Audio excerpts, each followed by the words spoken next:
In today's video, let's talk about the first big SteamOS update for the Steam Machine. And after that, while Valve is trucking along just fine, Sony and Microsoft are killing off physical games. Here's why we trust Valve more than the other console manufacturers. How's it going? As always, my name is Jimmy Champagne. This is Deck Ready, my channel all about Steam hardware. And joining me once again, 3 weeks in a row, maybe even 4, I honestly forget, we have Ray Trevino, host, owner, and CEO of Xbox Ready and co-CEO of Ready Media LLC with me. How's it going, Ray?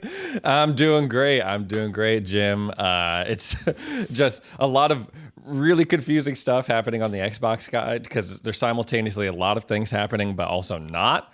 Lots of rumors about layoffs and closures, but nothing concrete yet. So it's a lot of like, this could happen. This maybe is going to happen, but we don't know. All right, so the Steam Machine is finally hitting people's hands. They are turning them around very quickly. So when you get the order email, once you process your order, seems like a couple of days before they actually ship it out to you. And then bam, it's right there on your doorstep. I have not gotten the order email. I just have a reservation spot. Thankfully, there's like at least 10 people in my email every morning offering to let me borrow their Steam Machine if I really need to. Thank you. You guys are real one. That is real. Yeah. Usually it's the people asking you for a console or a game or something, not the other way around. Yes, my controllers. Everyone wants my controllers. I need them both. I apologize. It is what it is. I'm sorry. I need them for videos. It's my job. When I do get my Steam Machine, it'll be even better than it is right now, or would be right now if I had my hands on it, because they released the first official update for SteamOS 3.8. They're on 3.8.2, and coming along with it is a new Mesa graphics driver that contains many ray tracing performance improvements, as well as other performance and functionality improvements. So they're already knocking down the big complaints with the Steam Machine. One of those being ray tracing. I gotta be real, at first I was like, I don't really care about ray tracing. I don't use ray tracing even on my 5080 PC. I just keep it off because I want a hard locked, perfect frame time graph, 60 FPS. And whenever I turn on ray tracing, it throws a wrench in the entire mix. But then I was reminded of Bethesda Game Studios, Machine Games, these people who are reliant on releasing games that have forced ray tracing, like Indiana Jones, Doom the Dark Ages, and I'm sure plenty of others, like Starfield maybe has it, but the Elder Scrolls 6 most assuredly will. So those games, pretty popular PC games, you'd want to run and look good on the Steam Machine. And in the preview testing, they struggled with ray traced games. It's just like straight up a fact. Like, you're locked at 30 FPS with those games. So it's good to see that they're updating the graphics drivers to improve that performance. I was interested to hear your thoughts because you have been so on ray tracing for as long as I've known you. You've always prioritized stable frame rate, fuck that screen tear and stuff, like all of the stability of the game and a locked highest frame rate that you can possibly go versus graphical fidelity and the ray tracing and all that other good stuff. But it is kind of cool that they can implement these changes as quickly as they do and whenever they want. And that's especially I've been seeing a lot of feedback and discourse about this specifically. So they're really listening and getting in the lab and being like, okay, let's ship this. They literally just released a new graphics driver a week ago, I want to say, with SteamOS 3.8. And now they've already got a new one, which is crazy fast. That's faster than I've ever seen them put out a graphics driver, because when Mesa gets updated, you usually have to wait 3 to 6 months for Valve to kind of figure it out on their end and release it. But it seems like they're moving quick. Another big complaint was VRAM, obviously, because, there's 8 gigabytes of VRAM in the Steam Machine. 8 gigabytes has been a thorn in the hardware side for a lot of people for a long time. Then right before the Steam Machine came out, some coder figured out how to just optimize Linux better to be fine with 8 gigabytes. Seems like it worked pretty well, and Valve's taking it one step further. They've greatly improved VRAM management, improving performance and stability in cases where VRAM is limited. So there's another complaint knocked off the board, which is good, because that was one that I was personally very worried about going back to when this thing leaked last year. Yeah, this has been a hotly debated topic over on the Xbox side. Obviously, the same amount of RAM as a Series S. And that has been the focal point for a lot of different controversial, lots of controversial moments, I'll say, like Baldur's Gate 3 saying they couldn't run a split screen out the gate on the Series S, so they couldn't ship their game. And someone like Game Science being like, it's really hard to optimize our game for the Series S because of the memory constraints. But Valve has been preparing for this, obviously, with their work in the Steam Deck and working with developers to make sure that all their games can get verified for that.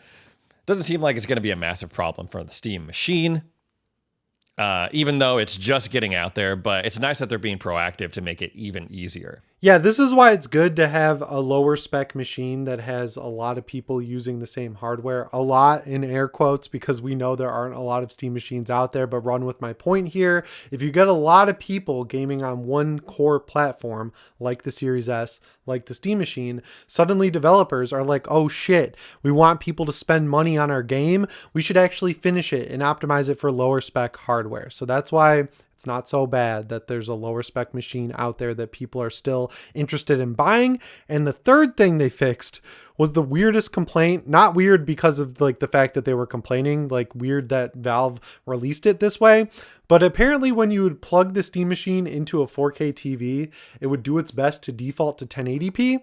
With any game you launched, which obviously isn't great because that's going to look like pure dog ass on a 4K TV or even a 1440p monitor. So they've completely reworked the way that the global resolution works. So you can set the maximum resolution to whatever you want, and then you'll be able to change the resolution to anything below that or add it. They give you a little warning when you boot up a game that has the wrong maximum resolution set, and they've kind of like condensed the menus and made them easier to get to. You had to go into advanced display settings to find any of this stuff in the past. Now it's right there under display. So I'm glad that they are taking the feedback in stride and immediately getting to work to fix the issues instead of pretending they don't exist, like we've seen from other sort of companies out there who are like, yep, deal with it. Like Xbox with Baldur's Gate 3. It took them months to send engineers out to help figure it out. They should have had engineers ready to go for when, a developer faces these issues. Yeah, and reading through these fixes and stuff, I feel like this has got to be, the most important to me, because this was the whole purpose behind the Steam machine, right? Like hooking it up to a TV or a monitor and things are just ready to go, right? But if it's trying to default to that 1080p resolution, like Jimmy says, it defeats the whole point. And in my time of trying to use my Xbox Ally X that you can see like right over my shoulder right there with my TV, it's like I run into a lot of the same issues because they tried to implement this fix of, it'll automatically detect like your TV's resolution or your monitor's resolution and like automatically set the settings, and it doesn't always work. So Valve making it easier, more accessible to fix things like that. Absolute W. So yeah, I also got to commend them for launching this thing in a better state than they did the Steam Deck. I remember back when that thing came out, we were getting updates almost every single day. Like one night I was in Chicago at my wife's mom's house and I had to record a video about a brand new Steam Deck update. Then by the time the video was posted, they had released another update, like within that 2 to 3 hour window. So it seems like, they're doing a better job packing the things into one big update instead of spreading it out feature by feature. They're learning as they go, and that's good. I wish they would learn how to send me my order email because I'm really excited to get one, but we got to talk about physical games, Ray. We got to talk about it. We got to talk about it. That's the hot button issue of this week. The hot button issue changes every couple of days, but yeah, right now, physical games are in real danger of just dying out completely, which is crazy. I never thought that I would live to see outlive another bit of media. You know what I mean? Like I already lived through the death of VHS. So if you're more PC minded, here's what happened. Sony took the biggest gun they could find and blew their entire leg off when they announced that they will no longer be producing discs for the PlayStation platform, which is insane because when the PS5 Pro came out and the PS5 Slim, they made a whole song and dance about this detachable disc drive that cost $80. So people bought that assuming that they'd continue to buy physical games that would stick with them going into the future. And it doesn't seem like Sony had much of a plan for that because starting in 2028, there's not going to be any physical games. And immediately people pointed out like, hey, PlayStation fans, if you're considering moving to PC, Valve's got the same setup. Core difference is Valve is a trustworthy company overall. I would say like more wins than losses in that department. Whereas Sony, I don't even got to say it. We all know Sony's like really bad with all this stuff. Like that's probably their worst aspect. So no one trusts Sony. I have a PlayStation YouTube channel and I don't trust Sony with this system. So it's not good. It's not good at all. It's crazy. I mean, I didn't even think about the disk drive thing with the PS5 Slim. Like, why even make that if just 4 years later you're going to stop making discs entirely?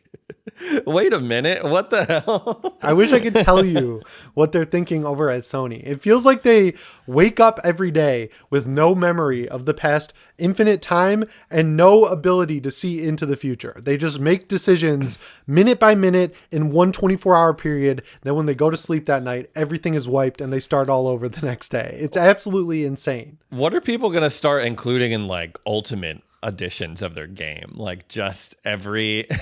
like, there's no disc. A guarantee that it'll never be wiped from the PlayStation Store. You get to keep this one. There's no timer on it. And it's crazy because we'll talk about the Xbox system, which is much better, I would say, in a few seconds. But unlike Xbox, there's no backwards compatibility past the PS4. Like, yes, if you subscribe to PS Plus Premium, they put like some classic games from the PS1 and 2 and PSP in the service. They're terrible. They don't look even half as good as they do emulated on the Steam Deck, but they're there. All these digital PS3 games I have are going to be gone because they're shutting down the PS3 store. That sucks. Those are just like sunk cost right out of the gate. At least with Xbox, you can, like my Series X, I can take my original copy of Fusion Frenzy, pop it in, and it'll download the version from the cloud and everything will work just fine. So it's not good. Yeah. But how is Xbox handling this, which is, I would say, much better? Yeah, The Verge is reporting on this new disc-to-digital system that Xbox is testing out right now that basically gives you the digital entitlement if you insert that disc into an Xbox console and then tie it to your account. You then have the digital license to go and download it on digital Xbox or on your PC if it's supported by Xbox Play Anywhere. And you're actually able to reuse that disc. So if you want to give it to a friend, all they got to do is just tie it to their account. The only exception is that, it's only tied to one account at a time. So I like that better because I was thinking about this, like how would you get the game off the disc if you had a Project Helix? But then I was like, duh, if you have a bunch of Xbox discs, you probably have an Xbox Series X or Xbox One sitting under your TV. You can then tie the games to your account with that. It's not a perfect system, but it's better than what Sony's doing. I just want to point out that I'm playing the same copy of Left 4 Dead 2 that I bought in 2009 with my first Steam gift card ever on my Steam Deck to this day. That's a huge reason why I don't care that games are all digital on Steam. And there's that famous quote by Gabe that if Steam shuts down, they'll just make them all DRM free. And again, I said this in your video, but a lot of people don't know this. The vast majority of games on Steam are already DRM free. There's a great website you can use to check which ones are. If that's the case with a specific game you own, you just drag the exe to Google Drive or a thumb drive, and then you can just play it. You don't even need Steam. So it's like apples to oranges comparing Valve to Sony. And I would argue for anyone like a hardcore fan who feels like Sony's had a target on their head for the entire generation who's looking at PC, don't let the fanboy accounts get you down. I think you'd have a much better time even if you started over on PC. There's so much less stress about this stuff. And now Valve has this whole ecosystem that Xbox is honestly trying to copy right now. Like you have your Steam account, you have Steam OS, and that can travel between your gaming PC, the Steam Deck, or the Steam machine. Like your games just follow you wherever your account is. And like Jimmy's saying, you know that they're relatively safe in comparison to PlayStation or Xbox games tied to those servers and ecosystems. Yeah, like the difference between what Sony's trying to do, which is build a very similar ecosystem to what Valve has, and what Valve is currently doing, is that if you go through this with Valve, you get a bunch of good features in addition to the quote-unquote bad ones. And when you do it with Sony, you don't really get any benefit. You get games that get locked down. You have no guarantee that they're going to work into the future. There's just so much more negative, and there really aren't a lot of positives, because I was going to say excellent first party single player games, but as we know, they spent the entire generation remaking, remastering, re-releasing, and doing another R word that involves repackaging and re-putting out the exact same game over and over again, while they shoot themselves in the other leg, because they shot the other one off with these failed live service games over and over again. So it's for some reason, the people they should be really buttering up to potentially buy a $1,000 console are the ones who keep getting shit on relentlessly by them. Generational strategy. Yeah, it's a tough sell because, if you bought a bunch of discs this generation and last generation for the PlayStation 4, and suddenly the PlayStation 6 is not going to have a disc drive, which some analysts are saying, where is the path to upgrade? Where is the path to carry your games over from console to console? It's just not there. It's in your wallet. Yeah, it's not there. It's called a credit card. Oh, yes. Isn't that what we all need? Like, no matter where you game now, like, you're going to need that money, man. Like, the prices are going up. Games are getting more expensive. Consoles are getting more expensive. We got to get our bread up, y'all. Or date someone super rich. So yeah, the point is, going into this next generation of gaming, it really feels like for the first time in a long time, you're going to have to pick a camp and just kind of plant your flag for the foreseeable future. Either way, you're picking PC between Xbox and Steam, and I can't believe this. Xbox has a good solution, whereas Sony has no solution, seemingly. And if they do eventually come out with a disc-to-digital program, got to do it. Give an Xbox credit for that, because they've been talking about this a lot longer, whereas Sony was like, hey guys, we're killing physical games. PS3 stores shut down. Vita's dead. Catch you later. We're going on a long weekend for 4th of July. But yeah, Ray, where can we find you and your takes here on YouTube? Of course. So my main channel is Xbox Ready, part of the three-headed dragon, the Hydra for Ready Media. And then me and Jimmy have been really active on Instagram. I'm at Ready Ray on Instagram. But yeah, mostly active on Xbox Ready on YouTube, and then Ready Ray on Instagram. Anyway, guys, that's all I've got for you in this one. As always, my name is Jimmy Champagne. I'll see you in the next one. Thanks for watching, and shape on.